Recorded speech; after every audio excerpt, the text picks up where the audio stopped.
All right, my name is Josh, and today I'm going to be discussing the bony landmarks and the musculature of the wrist. So to start off, we have the radius, which the head of the radius originates up at the elbow and runs along the, in anatomical position will be the lateral side that connects down to the thumb. At the end of the radius here, we have the distal end, and right around the side of the distal end is what's called the styloid process of the radius. On the medial side, we have the ulna, which the head of the ulna originates down here by the wrist. It's easier to see on this back side here. It's a big bump here at the proximal to the wrist. And if you move down to the side of the radial or the ulnar head, you have the ulnar styloid process, and that runs up and connects up here to the wrist as well. So then we go into the different carpals. The first carpal that we look at is the scaphoid, which is right over here, right next to the thumb. So the easiest way to find the scaphoid is to have the patient go and extend their thumb up like this, and you can find the anatomical snuff box. And if you feel in there, you can feel right after you get off the distal end of the radius, you can feel a little divot. And then if you have them adduct and abduct the wrist, you can feel the scaphoid bone push up into your finger when they are doing that. The next one that you would look for is the lunate. So if you go here to the end of the radius and go just to the medial edge of the radius and move distal until you find a little groove here where the wrist bones are, and have the patient flex their wrist, the lunate will push up against your thumb, and that's how you locate that. From there, we can look at the carpal tunnel. So the carpal tunnel is this whole middle section here. It's where all the tendons for the flexors and the extensors run in the middle of the wrist, and it's supported by some of those carpal bones. On the anterior portion of the wrist, we'll have the pisiform over here. It's like the little P-shaped protrusion right at the ulnar side of the wrist. And if you move your way forward, and you can't, it's hard to feel, but if you get in deep there, you can get to the hamate and the hook of the hamate. It sometimes can be kind of sensitive on people, so just got to be a little bit more gentle with that one.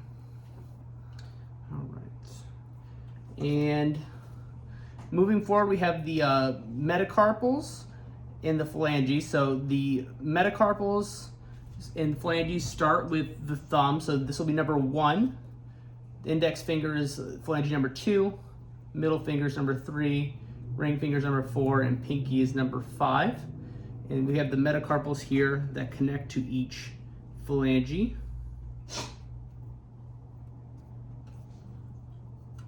And that is it for the bony features of the wrist. Now for the musculature of the wrist. First, we have the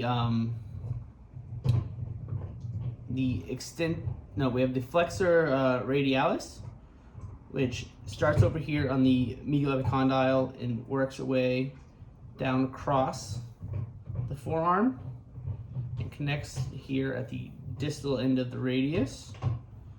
One way you can locate that is have them flex and then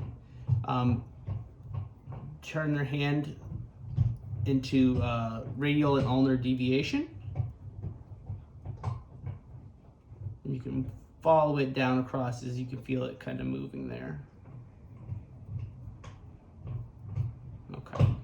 And then for the next, we have the flexor carpi ulnaris, which originates again at the medial epicondyle and goes straight down here. You can see the fingers start to curl up a little bit there. Goes right here, connects at the pisiform and the hook of the hamate. And then we have the palmaris longus, which the easiest way to locate is to have them connect their pinky and their thumb and to flex up a little bit. You can see kind of right here, you can feel it.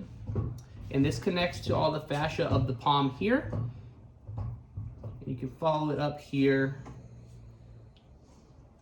to the medial epicondyle as well. For the extensor muscles, we'll flip over here. And all of this is going to be starting from the lateral side of the elbow. So most will be originating at the lateral epicondyle. And the first that we're talking about, the extensor carpi radialis longus, will actually originate at the supracondylar ridge above the lateral epicondyle.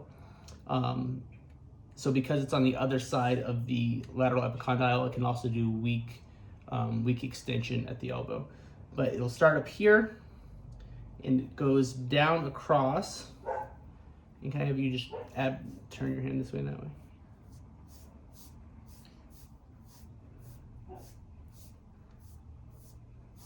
You can feel it moving as you walk your way down, so you can get all the way down here to the end here.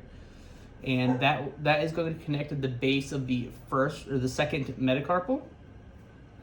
The extensor carpi radialis brevis is right next to that, so it connects at the lateral epicondyle, runs down along the forearm here, and connects to the base of the third metacarpal, so the middle finger.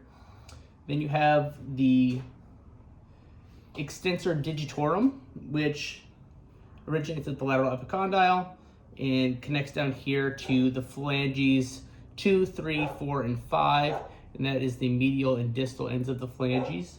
And then we have extensor carpi ulnaris, which originates here and runs across the forearm and connects down here at the fifth phalange or the fifth metacarpal.